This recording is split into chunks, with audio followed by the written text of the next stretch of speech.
Okay, back in the Nerds Corner for this weekend anyway. We've decided to take a little break from working on the house. We've been doing it for about a month and a half, so we need a little time to ourselves, I suppose. At any rate, more Star Trek news coming up, and also Orville news and Doctor Who news, and everything science fiction on TV seems to be getting ready to get started with a new season. We'll talk about it in just a second.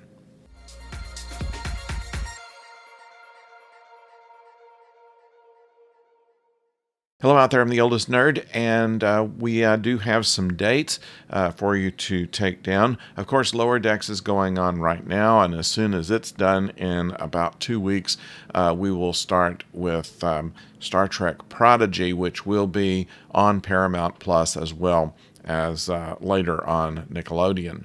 But if you're not really into cartoons that are aimed for a young adult audience, shall we say, we do know that Star Trek Discovery now is coming back on the 18th of November. This is just revealed this week.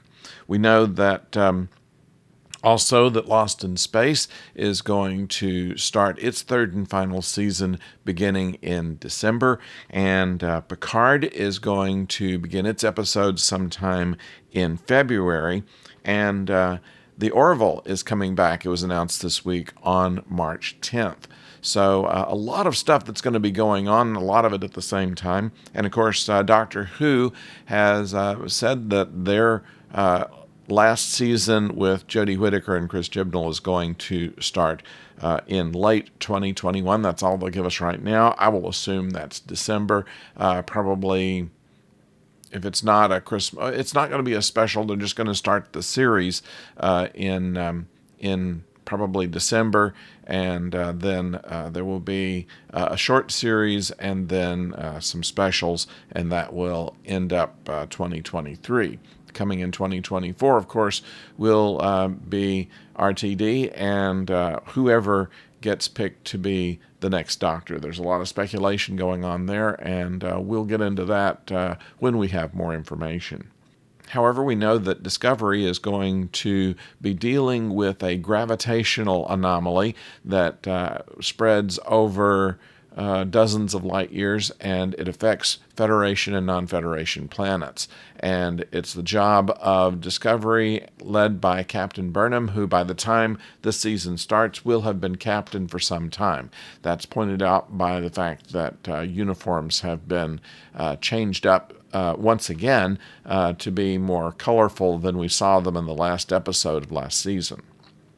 In Lost in Space, we know that the Jupiter 2 at the last episode of last season was headed toward the planet that the robot came from, and it appears that the mothership is following them into the rift that takes them there. And so we will see the Jupiter 2s and the various other Jupiter groups will be dealing with the situation on the robot planet and dealing with others like the robot, and seeing just what kind of beings they are and how the Robinsons eventually deal with that. It'll be the last season. They decided that it was, from the very beginning, it would only be 3 seasons, and so this is going to wrap up all the loose ends, so they tell us. Then in February, we have Star Trek Picard, and we already know that it's going to be a time travel type of thing with Q causing a change in history of where the Borg did not exist, and therefore it changes everything about the Federation, including making it a dictatorship, with Picard apparently as the dictator. So as they try to bring our friends back to their own time, that's going to be the arcing story in that series. Now, we have information that Q will not be featured in the 3rd season, and that we already have a publicity still from the 3rd season where Patrick Stewart is sitting on the set of what appears to be another starship. So we don't know if he's in command of it or if he's a consultant for it or who knows what, because he was not in costume at the time that this picture was taken.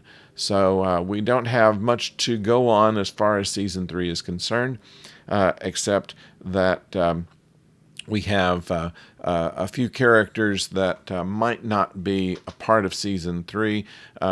We don't think that we're going to see Picard's Romulan household staff in Season 3, but they will be in Season 2 upcoming. So that's what we know about that. Then on March 10th, the Orville comes your way, and the Orville is called New Horizons, kind of subtitled that, and our supposition there is that they are changing things somewhat.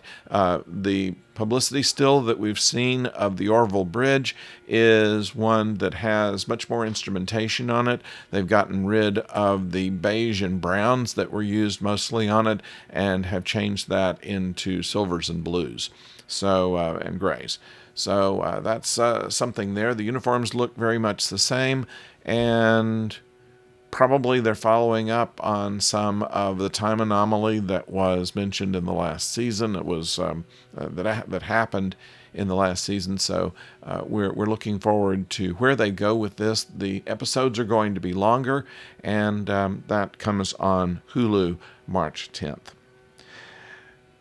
So much for what's coming up. Briefly, on the last couple of episodes of Lower Decks, we have... I was not a fan of the last week's episode where the engineer, the chief engineer, was actually a member of royalty and had to have sex in order to ascend to his throne, and a manipulation by his mother, which was kind of reminiscent of Loxana Troy. It kind of fell flat to me. And predictably, of course, he wins out in the end and stays with the Cerritos.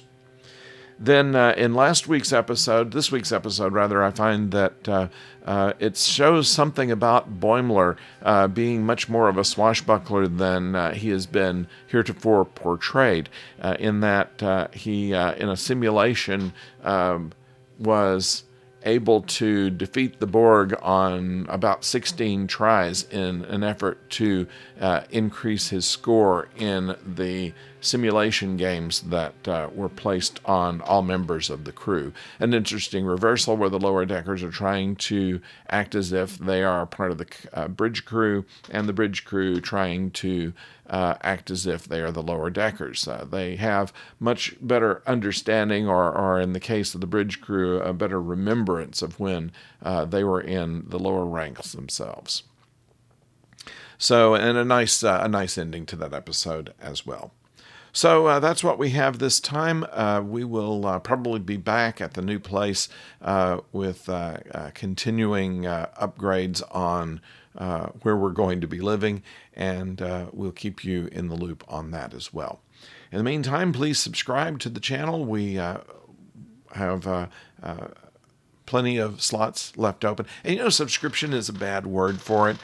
It really should just be follower, because it doesn't cost you anything to subscribe. It doesn't require anything of you. It's just an indication that you'd like to see more of what we're doing, and that always helps us as far as the YouTube algorithm goes. So that would be useful to us and helpful to us if you would subscribe.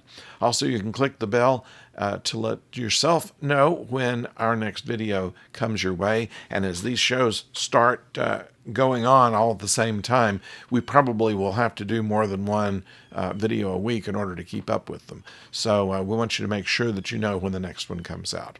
So please do that, and until next time, don't go far.